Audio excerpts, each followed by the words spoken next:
सिकंदर की तबीयत खराब हो गई। पूरे भारत पर राज करने के बाद उसके जनाजे को उठने में थोड़ा सा समय बचा हुआ था। जब उसके जनाजे को उठने का थोड़ा सा समय बचा था तब सिकंदर सोच रहा था, आप लोगों के जनाजे उठने में भी थोड़ा थोड़ा सा समय बचा है। किसी के 5 साल, किसी के 10 साल, किसी के 15 साल, और अनहोनी तो कोई देख करके आया नहीं। कब घट जाए, हमारे प्रवचन सुनते सुनते ही कोई सिद्धालयवासी होने की कोशिश करने लगे। तो जब सिकंदर को पता चला कि अब समय बहुत कम बचा है, तो सिकंदर ने अपने जनाजे की तैयारी करी। जनाजे की तैयारी में सिकंदर बोलता है अपने मंत्रिमंडल से, जब मैं दुनिया छोड़ के चला जाऊं, मेरे जनाजे से मेरे दोनों हाथ बाहर निकाल करके रख देना है। मंत्रियों ने, जो साथ में रहने वाले और लोग थे, उन्होंने एक ही बात कही, आज तक ऐसा हुआ नहीं, आप ऐसा करना क्यों चाहते हैं? सिकंदर कहता है, लोगों को पता होना चाहिए कि साथ में कुछ ले जा नहीं सकते। पूरी भारत पर विश्व विजय करने का साथ सोच करके सिकंदर अपने घर से निकला था, और हो सकता है अपने घर तक भी पहुंच ना पाए। घर तक भी सिकंदर पहुंच ना पाए, ये भी कोई जरूरी नहीं है। वही सिकंदर जिसके बारे में कहते थे कि ये सेवकों को माला माल कर देता है, विश्व विजेता बनने का ख्वाब लेकर के उसने दिन रात मेहनत करी। कुल की उन्नति हो, धर्म की उन्नति हो, मेरी खुद की पूरे कुनबे की उन्नति हो, इस विचार के साथ उसने दिन रात मेहनत करी। अंत में बीमार पड़ गया, और बीमार पड़ने की बात जब उसको बताया गया कि अब बुखार उतरना मुश्किल है, ये बुखार आपको लेकर के जाएगा, तब सिकंदर अपनी वसीयत लिखता है। सिकंदर ने अपनी वसीयत लिखी कि जाते वक्त दोनों हाथ जनाजे से बाहर निकाल करके ऐसे हाथ खाली छोड़ देना है। सबको दिखना चाहिए विश्व विजेता का ख्वाब रखने वाला सिकंदर कुछ लेकर के नहीं जा रहा है।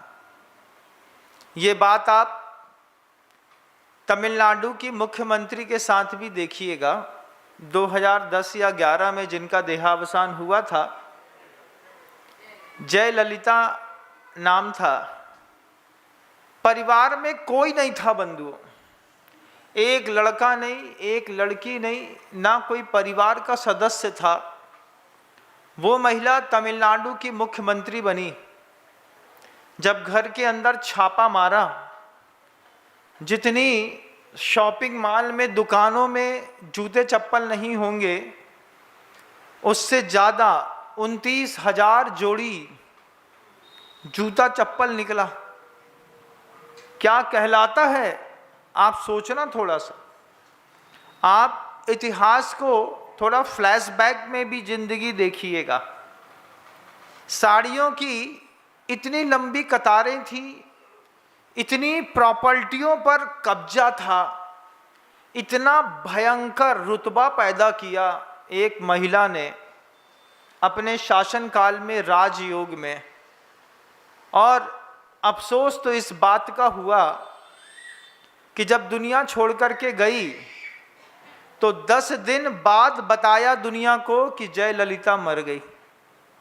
10 दिन तक डेड बॉडी रखी रही, अंदर इलाज चल रहा है, इलाज चल रहा है, इलाज चल रहा है कह करके, चूंकि तात्कालिक मुख्यमंत्री थी, पूरा का पूरा 10 दिन में सिस्टम को सेट करना पड़ा।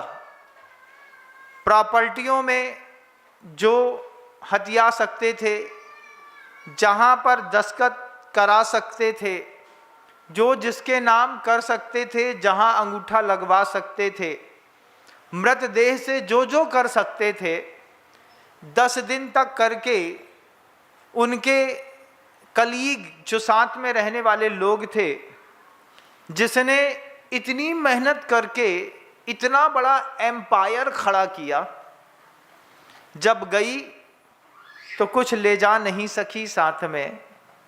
बड़ा अफसोस हुआ कि जाने के बाद 10 दिन तक उसकी प्रॉपर्टी का सेटलमेंट चलता रहा। 11वें दिन जब पूरी प्रॉपर्टी का सेटलमेंट हो गया, उसके बाद उसके मरने की घोषणा और राजकीय शोक किया। ये बात सिर्फ यहाँ तक रुकी नहीं। महाराष्ट्र के मुख्यमंत्री थे, मंत्री थे एक, विलासराव देशमुख, नाम अगर सुना हो कभी तो, उनके साथ भी यही हुआ। स्विस बैंक में उनका अकाउंट था, उस अकाउंट को ओपन करने के लिए हॉस्पिटल से उनके अंगूठे की सर्जरी करके अंगूठा निकाल लिया और अंगूठे को स्विस बैंक ले जा करके अंगूठा लगवा करके फिर उससे पैसे निकाले। ये कुछ लोगों के ऐसे उदाहरण हैं। सिकंदर का देखिए, जयललिता का देखिए, आप चाहे विलासराव देशमुख का देखिए, या फिर आप अपना देखिए। उदाहरण पे जीने के लिए उदाहरण नहीं होते, उदाहरण से यथार्थ को सार्थक करने के लिए उदाहरण दिया जाता है। 3 उदाहरणों में देखिएगा, इंसान है वही 70-80 किलो का, 5 फुट 7 इंच 8 इंच 10 इंच की हाइट वाला। दिमाग का खूंखारपना कितना होगा इन लोगों का, इन लोगों ने कितनी संपत्ति इकट्ठी करी होगी।